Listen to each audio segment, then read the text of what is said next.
began to say that there was more to the photograph than just trying to find some sort of meaning or some sort of substance. I photograph to find out what the world looks like photographed. Three of the pioneers of this movement, G.N. Arbus, Lee Friedlander, and Jerry Winogrand, came along in 1968 at MoMA with a show called, with the interesting title, New Documents. None of the images were manipulated. None of the images were fictitious. They were all straightforward, but at the same time, they were very shockingly different. Arbus photographed what people tend to call freaks, what people call people outside the social norms. Giants, twins, children with different distortions and variations in their lives. Friedlander focused on the American landscape, but his landscape was not one of clear, nice, pretty images or Ansel Adams types valleys and mountains and clouds. His were very cluttered. They were areas that were very juxtaposed with one another. They had things going on in the foreground and in the background. They had lines crossing at uneven times. And Winogrand, who was probably a bit more the satirist of the whole society, would tend to photograph almost from the corner of his eye, taking it almost, hardly without bringing the camera up to his face almost to take the picture, see what was going on the edges of your vision as well as what was there. Incidentally, Gary taught here at the university for a time in the 70s, and to give you an example, this is how he saw a UT football game. This is a highly collectible piece of photographic art, by the way, but probably would not live on your sports page in the newspaper. You can get two sort of semblances of how work really differs between the art world and the journalistic world at the time. There were supreme influences of art at this period of time that are going to have an impact on photography and on the way we live it too. Above all, the recognition from the artist that personal expression was not limited to any one specific media. Abstract expressionism, pop art, photorealism, mixed media all came about in these decades. And these are some of the practitioners whose work you will see as being sort of the bellwethers of this particular era. You see the work, of course, in Jackson's Pollock abstract expressionism, and Roy Lichtenstein's and Jasper Johns's appropriated images and distorted views together with alternative processes of printing. They also appropriated images quite a bit in their work. So realism continues in the work of others, as does the pop art movement from Lichtenstein, and of course the key predecessor of this era, Andy Warhol. Warhol used appropriated images all the time too. He also for a time was very fascinated with the Polaroid camera. Would use it to take snapshots and then take that image and just add to it to make silk screens and other multimedia images based on the photograph. So you had this mixing of the media, these boundaries that were so clearly defined up until the 50s that are now becoming distorted, destroyed, poked across one another. There's also with Richard Estes and others this appeal towards photorealistic painting too. This is not a photograph, this is a painting, as is this. Yes, it takes a great deal of planning and patience, and it somewhat defines sort of a relationship between the photograph that is quite different from the one of taking the scenes themselves. With photography, I go back to Sarkowski and Photographer's Eye, where we gave you the 5 characteristics of the photograph at the beginning of this course. Sarkowski continued throughout his career at MoMA to try and define those movements of photography and what was going on in the field. He came up with the term born whole, which I think is one of the more accurate ways of describing it. That the photograph did not have an allegiance to traditional pictorial standards, that it became inventive and invented itself. That photography entered the world born whole. It was not something that could be tied to one particular genealogy, but rather to all sorts. His goal, as he put it, was to make the photograph seamlessly persuasive, not factually impeccable. And the most important issues of importance cannot be photographed. What the heck is that? Haven't we just told us that photography is the truth? But wait a minute, if that's the case, then, well, you start seeing this distortion that's occurring here. Some of the images of this period were still continue to be straightforward and pictures that were ones that all based upon the reality of what was in front of the image, the non-manipulated photograph. others began to manipulate in very broad and general terms. Also arising in this period of decades were photographic institutions. MoMA, of course, had its Department of Photography in 1937. The Eastman House was founded in 1947. The Society for Photographic Education to address the teaching of photography on a college level came about in 1963. By the 1970s and 1980s, you could go to college and get an undergraduate and graduate degree in art, or art history or communication, with emphasis on photography. And there became, in the 1970s, also the establishment of an art market in photography that accepted photography as a standalone art form.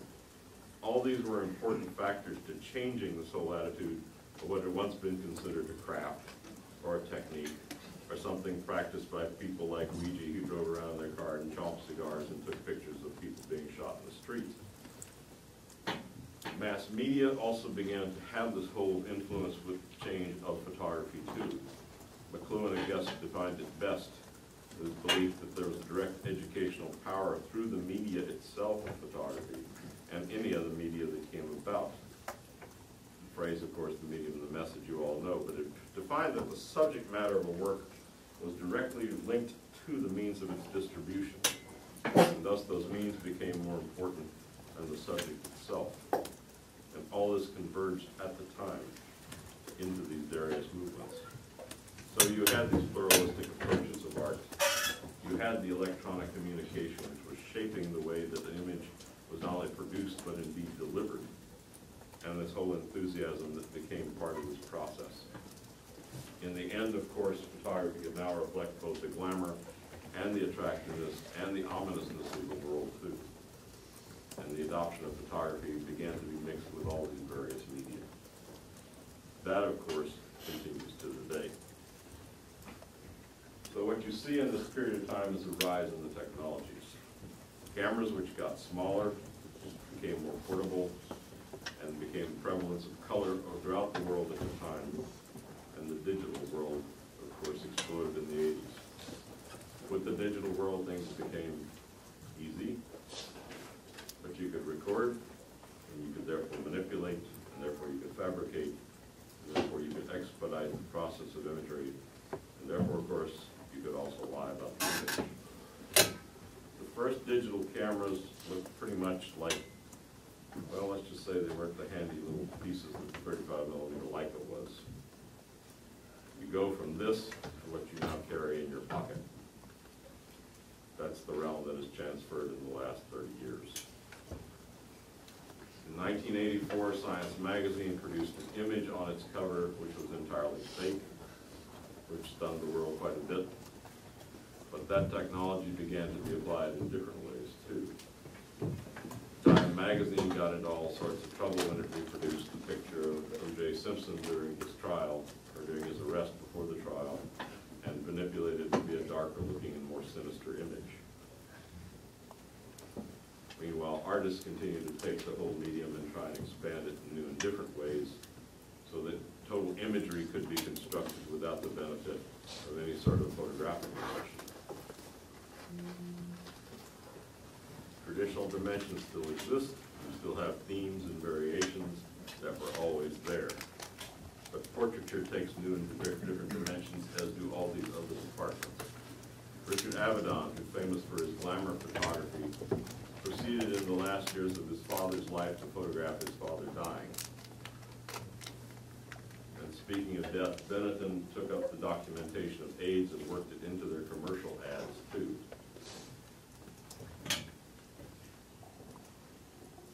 Landscape became not again the dimension of pretty pictures, but to show the actual, quote-unquote, real world around you.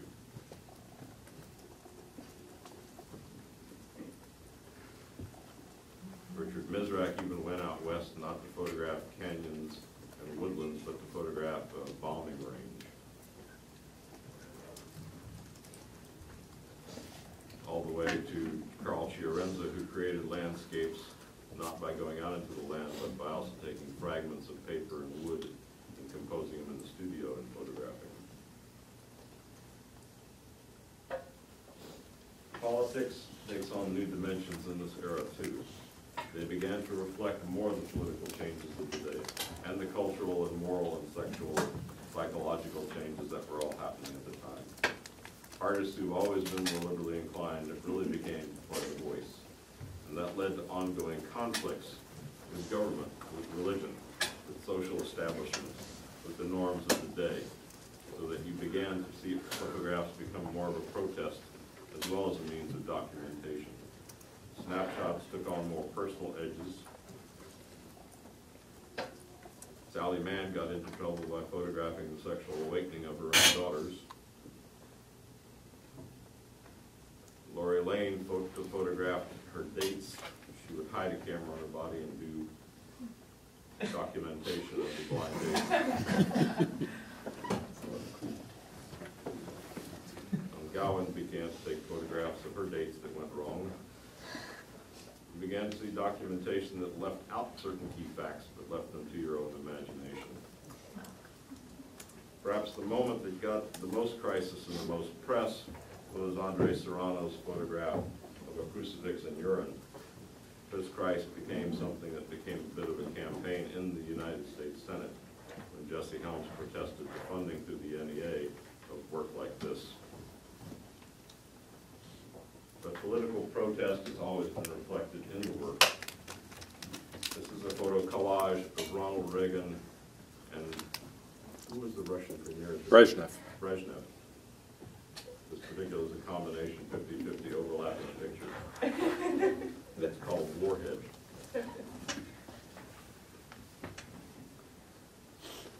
Politics and photography are not new. When McCarthy held his hearings in the HUAC committee hearings in the 1950s, he used photographs as evidence against people who also cropped and used them too, and got into trouble with it. Che Guevara, of course, took on mythic proportions of leadership, which was the famous picture by Rago's photograph, which was cropped and then became its own design and extension as well. This is a picture of it done in iron on the front of a building in Cuba while Pope was visiting. It has its own iconographic possibilities. Incidentally, one of the ironies of photography, when Che was killed leading a rebel faction in Colombia, the way he was identified was with photographs up posed next to his body.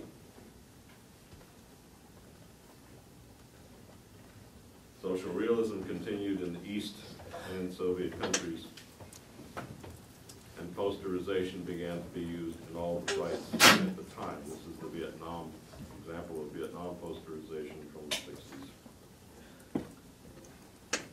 Guevara, of course, has been used as a supreme icon in the making of posters of this time period in the whole social realist movement of posterization. I mentioned the Barack Obama image from the election, which of course was appropriated into the news media too at the time, so that the whole style became one of that sort. What is perhaps most interesting is the fact that Shepard Fairley, who created the poster of Obama, himself appropriated the image of Manny Guerra, who was a AP photographer, press photographer. This ended up in court. And just this year, Fairley lost his court case and was convicted of attempting to destroy evidence of the fact that he had actually taken the image and used it. He claimed fair use. The court said no way. But he ended up with a fine and community service.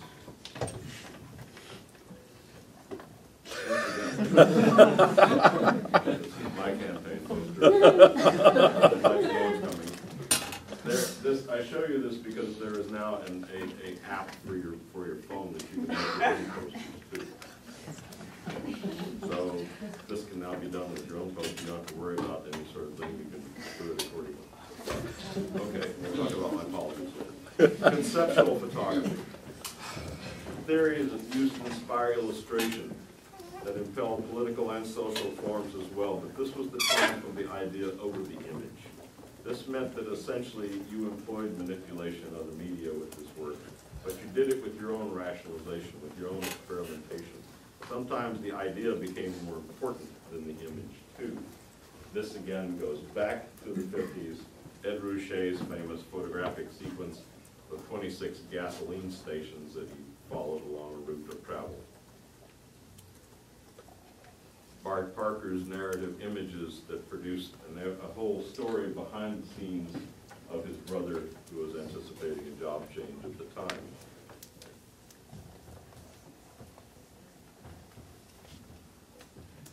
A collage of commercial snapshots that are simply taken with snapshot camera, processed, placed it together, commercially processed, by the way, in labs, and then pasted together. This, of course, was a very famous British artist, David Hockney. The Stars twins, who used photographs and put them together with different sort of bonding agents.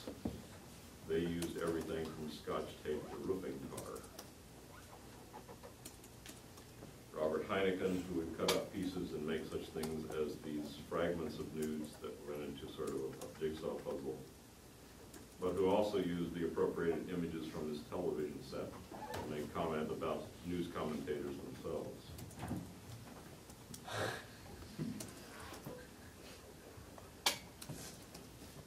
Tom Barrow, who actually canceled out his own negatives to reproduce them, thus denying the very fact of what he had shot with the image of the camera. Robert Cumming, who would use his documentation of the garage door with balls that he rolled off the roof as a pseudo-example of scientific study.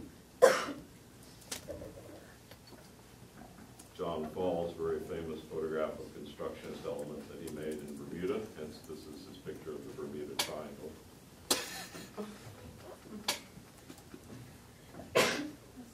Vic Moniz, who actually makes images by the design of work. He has used chocolate syrup, he has used tape.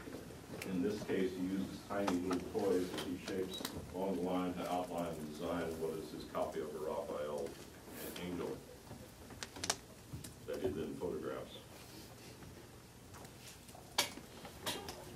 A fictional element also comes about in this time and is celebrated too. It's something part, I think, from the fact that we are much a cinema culture, in part because videography becomes a very strong means of representation, and that the camera is supplied with some narrative and metaphorical tools, and sometimes with great flexibility. Heineken, of course, would simply take a snapshot and then create an entire fiction beneath it and present it with the work. But it implied a narrative that had nothing to do with the image, but by its association with it, wanted you to make your own story.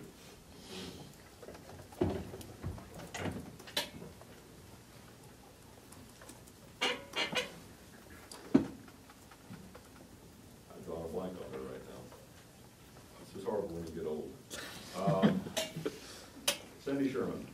Yes, of course.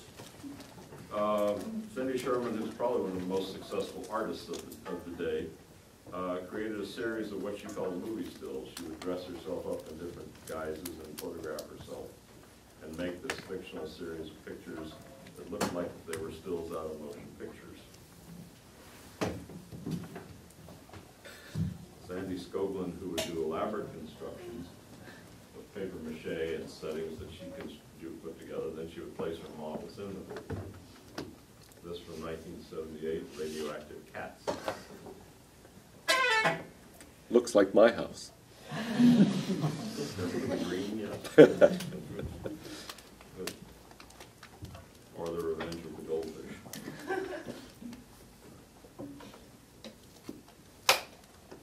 Dwayne Michaels is perhaps one of the great wits as well as insightful photographers of his era too. He would simply combine a snapshot with a text. Not that the two had anything to do with one another, but by their very juxtaposition, you would enforce the reality of both.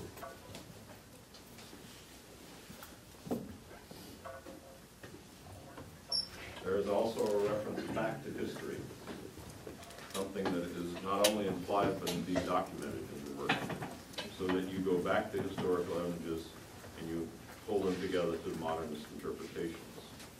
Some of this is simple rephotographic work.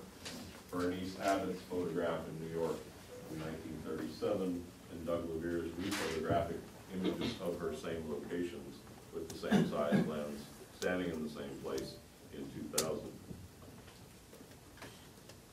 Others are more elaborate and more complex. One photographer took her old family photographs, went back to the house and photographed the house in color and reprinted the scenes from the same point and position. Anna Polonko Matthew, who is from the continent of India, discovered 100 years earlier Edward S. Curtis's photographs of North American Indians and decided to photograph her own experience as an Indian person living in this country against the Red Indians of the time. Hence, Red Indian by Curtis in the 1880s and Brown Indian by Anna in 2001.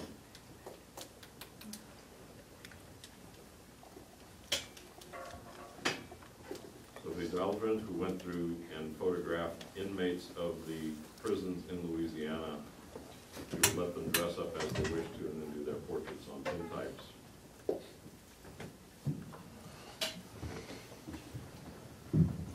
Solomon, who would construct these elaborate details of different photographs and put them together digitally. Domestic landscapes of the new era. Patchwork quilt by Rita DeWitt, who found all these snapshots in a shoebox at a garage sale for 50 cents. Xeroxed them onto cloth and made a whole family quilt out of them. Plastic cameras of the earlier era could be used to document work, as could, again, the technique of simply dripping chemicals onto the film again to make your own impressional statements. There are also the cinematic influences that occurred at the time, the large-scale representation, the fact that video was now as flexible as still, the fact that it could be adapted to the work too. This perhaps is most obvious with the fact that a lot of still images came from the tragedy of 9/11. This is the cover of News Photographer magazine, which used not still images to illustrate the tragedy, but indeed clips from the video. But this goes back even to earlier work, Ray Metzger's structured images from the 1970s, or Roger Wolf's photographs of downtown buildings in Chicago. Photographs of domestic interiors done by Mary Edwards.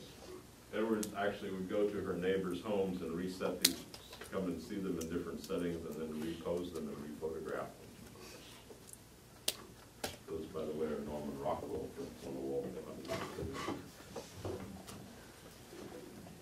Howard Smith's photographs, which seem to be nothing more than urban landscapes and urban snapshots, until you focus into certain details and see that he's actually set up scenes of violence and confrontation within them, or hidden away in them somewhere.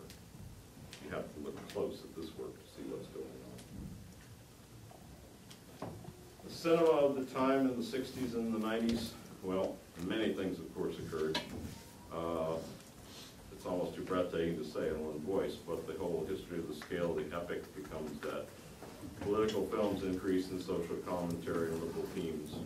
They continue to reflect the increasing anxiety of the era that you first saw in the 50s. The blockbuster, of course, arises at this time. Special effects take off. The whole world of CGI comes into play. Film becomes a cultural manifestation versus a form of entertainment. And probably the most successful film remain those that are still have a human element at their core. A few examples, just to take you through some of those of this particular era. David Lean's Lawrence of Arabia, which is probably one of the finest epics done of the period of time. Truly cinematic, truly panoramic, and truly both human in its story and encompassing in its view. Stanley Kubrick's Dr. Strangelove, a piece of satire which is gleaned from the everyday world and taken to new heights of ridiculousness and therefore seriousness in its intent. Michelangelo Antonioni's Blow Up. If you went to college in the 60s, which I have to admit I did, this was the film. Don't ask me why, but it was. The hero was a photographer. The whole scheme was a mystery. Well, not really. It started out as a mystery and became a whole investigation of self and identity. And And then it became rather mysterious. And then it became rather, well, how many have seen it? Only you. Good grief. Okay. Oh, it's awesome. No, it's not.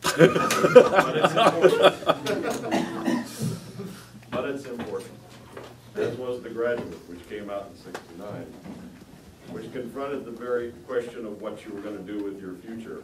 Did it in a very satirical, very humane way. The whole possibility of doing something else. If you want the film of the '60s that invited you to drop out and do something with your life, this was it. I had several people in my graduating class in 1969 who saw the film and decided to change their lives, that it changed their lives entirely. I'm not sure whether for the better or for the worse, but it did change their lives. Probably the exact opposite coming a decade later, Taxi Driver. Cynical look at the whole era of the time and the fact that deception in media could be controlled and perversely altered. Annie Hall, described as a nervous romance. Of course, a wonderful piece of satire which had a great human quality and also a great ironic edge to it about life at this particular period of time. Okay, sure. Why not? Absolutely. Because it changed the whole pace of movie making, the whole sense of epic that it was at the time, too. My favorite poster, in case you don't know, by the way. Come to know that no matter what you do in life, it will never be as awesome as this picture. Okay. Jurassic Park. Notable because, of course, it was an entirely CGI affected image. Add a certain level of reality and unreality to that reality, which is something that has not been attained in many times. Some of the work is both dynamic and shape and changing, and you can see that how it affected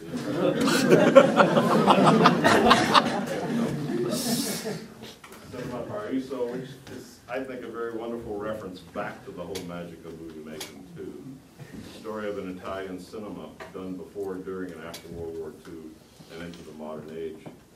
And it's life and death of not only the people who run it, but the people who live it and the people in the building itself.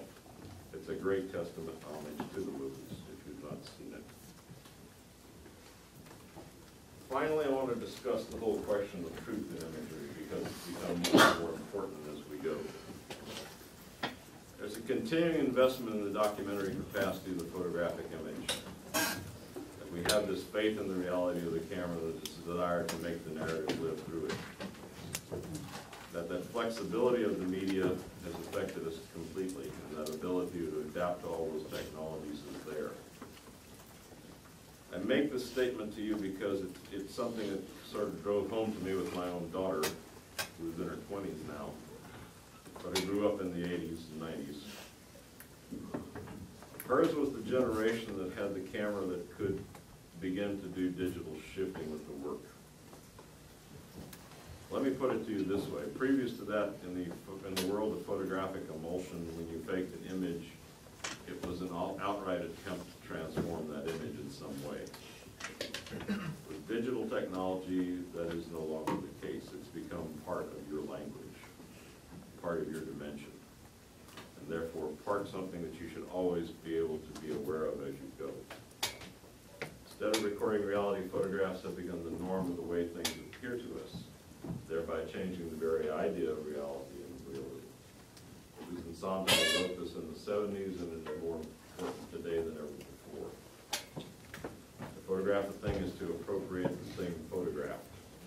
And what you choose to do with that image is all important, because photographs are all around you now.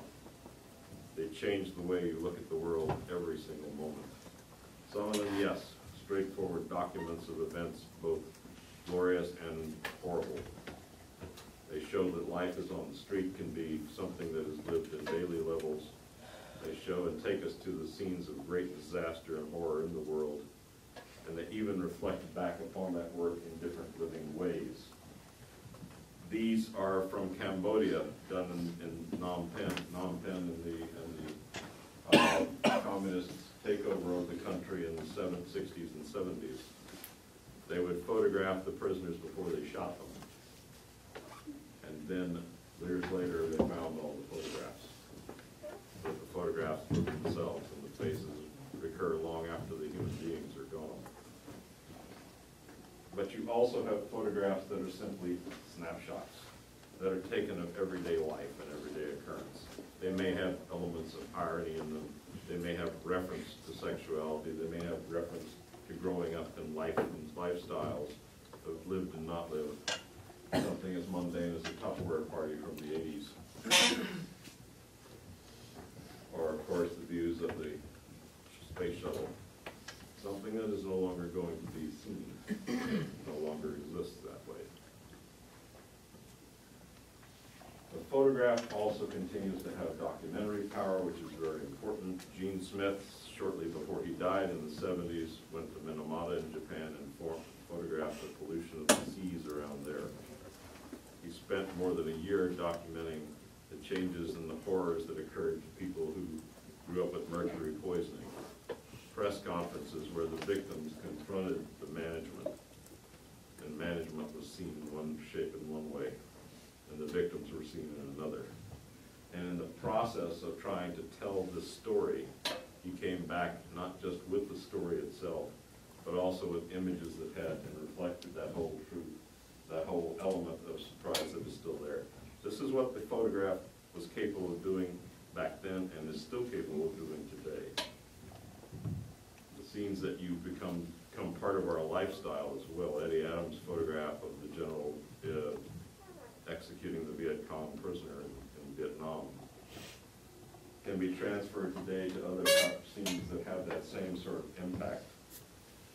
This is the widow of a Marine killed in Iraq. Her vigil, looking at family photographs on the computer the night before his funeral. Those pictures continue to blend as we continue to homogenize into one race too.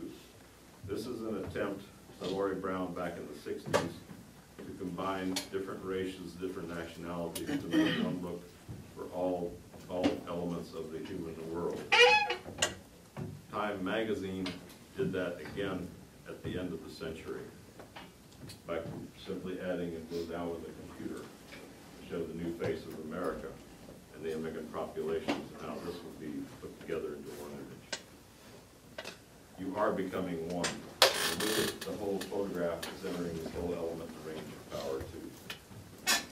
The photographer can now stage scenes.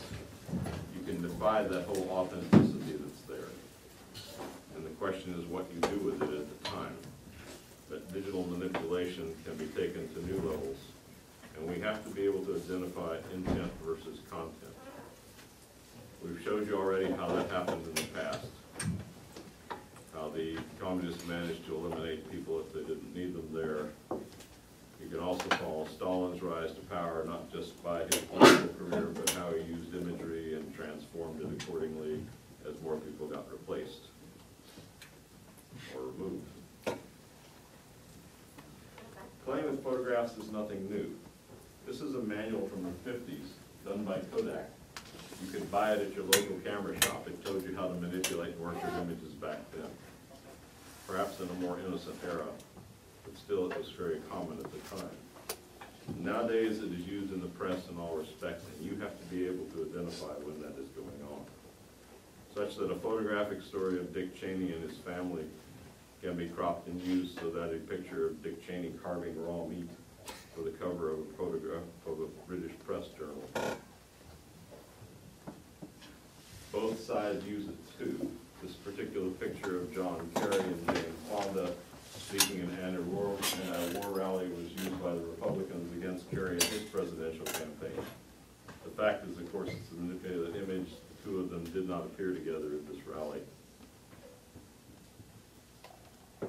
The other half of the spectrum too occurred when a certain vice presidential candidate had her head posed on an earlier picture. That's the real photograph, by the way. But this occurs in entertainment all the time. Oprah ended up on the cover of TV Guide on top of Anne Margaret's body. In the Siege of Lebanon, done about 4 years ago, this was the actual news photograph. Reuters and AP got hold of it, they doctored it a bit more and added a bit more clouds and smoke to it to make it a bit more dense. Until it was pointed out that that was not true and they had to send out an order to kill the picture. By that time, of course, Little Green Footballs and other documentary people had gotten hold of it, so they could play with the image accordingly and point out its flaws as a manipulated image. You see up here if you read in the clouds, A.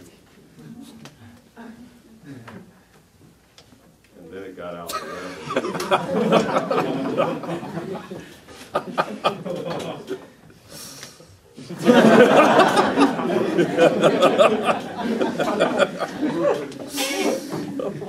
It happens all the time now. A scene of a gunman. This is not a burning city. In a close-up photograph, it is a garbage dump with a bunch of tires that are lit on fire. But it has a certain ominous with this particular gunman. He occurred on the cover of U.S. News. He was so popular that they presented to see a picture of the Mideast, they would drop him into pictures too as well. He had his own lifestyle too. This is from a siege of Lebanon, the same siege that you saw in the pictures, pulling a victim out of the disastrous destruction. According to the timestamp, same photographer 2 minutes later took this picture of the same guy with his hat on, no longer a victim, now part of the rescue team. The point is, not only do the media uses manipulation, but now do the subjects too. They also know how to use the media as well. They also know how to use the camera image. And you have to be aware of that. Reuters can fix it best of all, of course. You see that in the general protests we have too. A dynamic image protest done in Berkeley, California a few years ago, which when you begin to pull back from the image, you see there's not one person, but an organized protest. And then you can see what the group is all about as you keep pulling back from the image. And then you can see that, in fact, it's being organized as part of a Sunday in the Park rally. And you can also see that the person organizing is, of course, wearing a Vietnamese t-shirt, a Viet Cong t-shirt, rather. The missile attacks when Iran showed documentation of its missile attacks, they proceeded to say, well, that wasn't a strong enough picture, so they added another. If you match the pictures, you can see the VPs on the clouds in the picture, some of the contrails of the rockets, that the whole picture began to be fake too. And of course, the media got hold of that.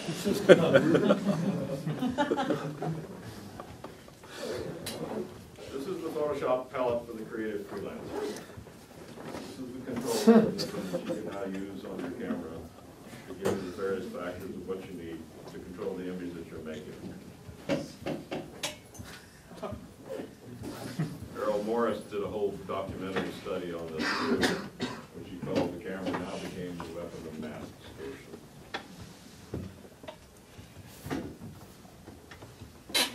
So you are in the digital era, whether you like it or not. And those tools for photographic manipulation are now more readily accessible and more usable than ever.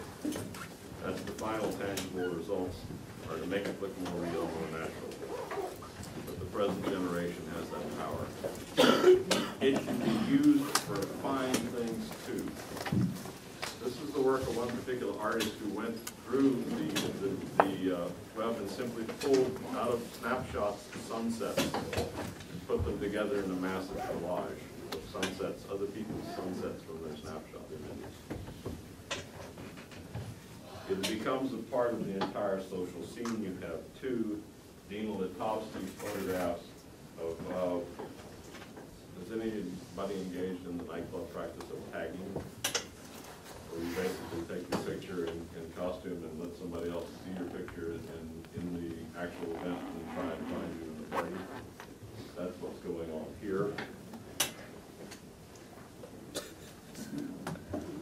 So I want you always to keep this image in mind as you go into the 21st century. What Dan is trying to show you in the course of this course is that thought has evolved, but so has the way we've lived with that thought and how it's evolved with it too. I think the camera is still most effective when it records everyday life, when it records the way we express it and the way we feel it, and when it has the power to call not only thought but also memory too. As you go through this work, always remember that the camera's there. These are the basic principles to always keep in mind as you go. Is the image objective or is it subjective? Can it be both? And if so, how? Keep looking, and more important, keep seeing. Always, always question the context of any image you come across. Not only who produced it, but who contributed in it, why. And finally, when you have that picture, trust your own gut too, because it's there. Probably the greatest philosopher of the 20th century said it best. You can observe a lot just by watching. What you do with the power of observation derives from the way you look at the image, be it video, be it film, be it still photograph, be it painting, in whatever way. But it's going to continue to define that work as you go with it too.